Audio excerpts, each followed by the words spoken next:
नमस्कार दोस्तों, आपका स्वागत है स्टार मिस्कू न्यूज़ में। दोस्तों, आज मैं आपके लिए आरआरबी एनटीपीसी की 29 दिसंबर मतलब आज की दोनों शिफ्टों में जो जीके के प्रश्न पूछे गए थे वो प्रश्न आपके लिए मैं हल सहित लेकर आया हूं। दोस्तों, उससे पहले जो मेरे चैनल पर नए व्यूअर्स हैं वो चैनल को सब्सक्राइब कर लें, जिससे आपको आरआरबी एनटीपीसी की परीक्षा के बारे में, क्वेश्चंस के बारे में कोई भी न्यूज़ सबसे पहले आप तक पहुंच जाए और जितने भी अलग शिफ्टों में एग्जाम होते हैं उन शिफ्टों के सभी प्रश्न आप तक पहुंच जाएं। दोस्तों, शुरू करते हैं प्रश्न। दोस्तों, पहला प्रश्न है आपके सामने, बाबर के पिता का नाम क्या था? जी हाँ दोस्तों, बाबर के पिता का नाम था उमर शेख मिर्जा या उमर मिर्जा। दोस्तों, अगला प्रश्न है, केरल के मुख्यमंत्री कौन हैं? ये हैं पिनाराई विजयन। तीसरा प्रश्न है, ये तुम्हारा तीसरा प्रश्न है, तेलंगाना के गवर्नर कौन हैं?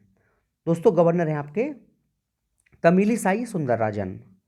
दोस्तों, अगला प्रश्न पूछा गया था जापान के पीएम से। जी हाँ दोस्तों, जापान के पीएम। अगला प्रश्न था, जीएसटी किस प्रकार का टैक्स है? जीएसटी दोस्तों होता है गुड्स एंड सर्विस टैक्स। तो ये किस प्रकार का टैक्स है? प्रत्यक्ष कर है या अप्रत्यक्ष कर है? डायरेक्ट टैक्स है या इनडायरेक्ट टैक्स है? दोस्तों, ये है इनडायरेक्ट टैक्स और इसको बोलते हैं अप्रत्यक्ष कर। ठीक है दोस्तों। अगला प्रश्न है, लाइम वाटर या चूने का पानी का जो रासायनिक सूत्र है वो क्या होता है? दोस्तों, सूत्र होता है CaOH का होल ट्वाइस। दोस्तों, आगे बढ़ते हैं। दोस्तों, अगला प्रश्न आता है, discovery of proton, electron, neutron. Proton के आविष्कारक हैं रदरफोर्ड, इलेक्ट्रॉन के हैं जे थॉमसन और न्यूट्रॉन के हैं चैडविक। दोस्तों, अगला प्रश्न है, सांची का स्तूप किस वर्ष यूनेस्को ने विश्व धरोहर की सूची में शामिल किया है? दोस्तों, ये है 1989। अगला प्रश्न है, कांग्रेस की स्थापना किसने की? संस्थापक कौन है? तो आप जानते हैं एयो ह्यूम। स्वराज की मांग कब हुई? 1906 में हुई। किसने की? ये आप जानते हो, बाल गंगाधर तिलक हैं। अगला प्रश्न है, HTTP का फुल फॉर्म क्या है? जी हाँ दोस्तों, HTTP है हाइपर टेक्स्ट ट्रांसफर प्रोटोकॉल। दोस्तों, अगला प्रश्न है, कोशिका की खोज किसने की? मोस्ट इंपोर्टेंट क्वेश्चन है और कई बार ये एनटीपीसी के अंदर पूछा गया है, रॉबर्ट हुक। जी हाँ दोस्तों, कोशिका के आविष्कारक हैं रॉबर्ट हुक। दोस्तों, अगला प्रश्न है, यूएनओ के महासचिव कौन हैं? दोस्तों, ये क्वेश्चन मोस्ट इंपोर्टेंट है, एंटोनियो गुटेरेस।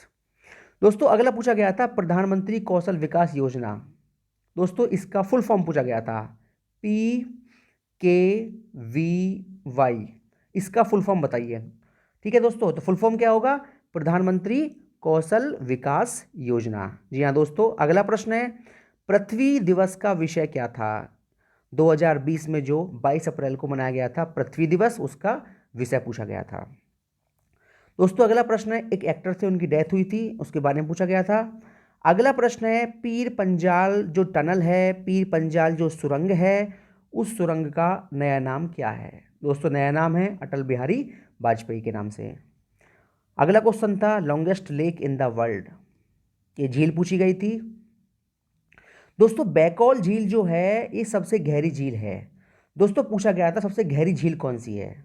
ठीक है, या तो गहरी पूछा गया था या सबसे लंबी झील पूछा गया था, इनमें से एक था, या तो लार्जेस्ट होगा या डीपेस्ट।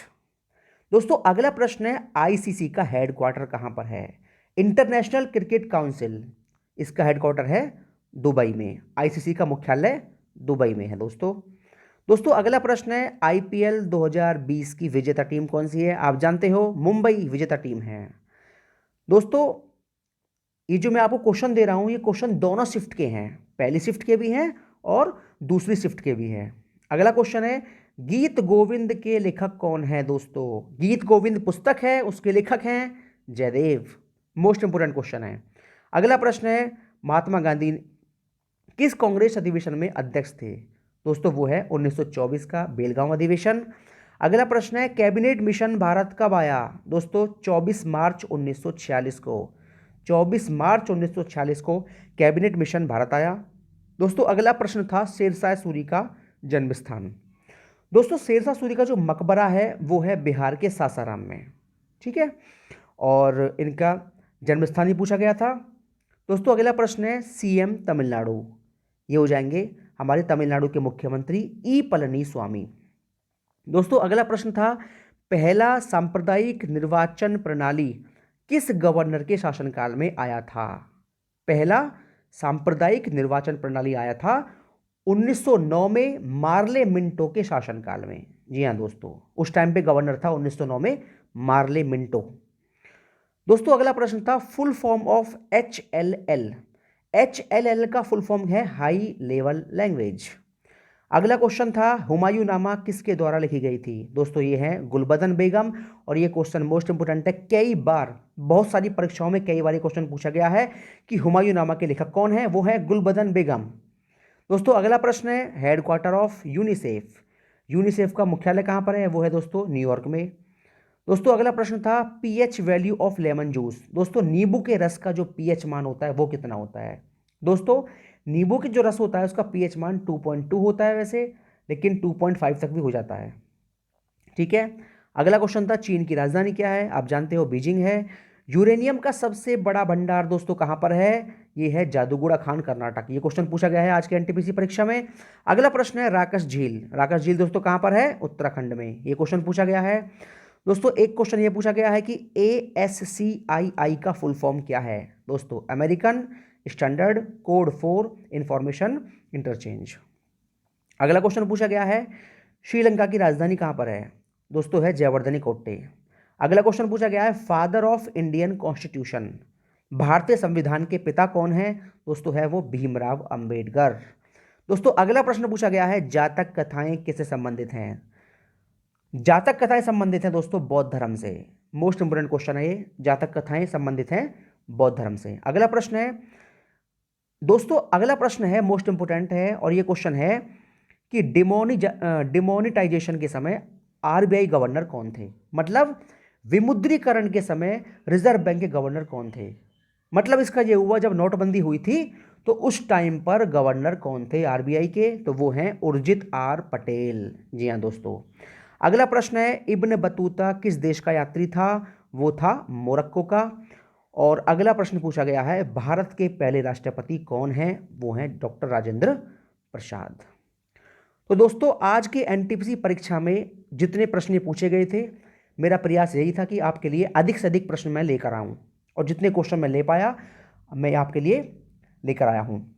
दोस्तों और भी जो परीक्षाएं एनटीपीसी की शिफ्ट होंगी, कल होगी परसों होंगी, जितनी भी शिफ्ट होंगी उसमें मेरा प्रयास ये रहेगा कि आपको अधिक से अधिक क्वेश्चन दिए जाएं।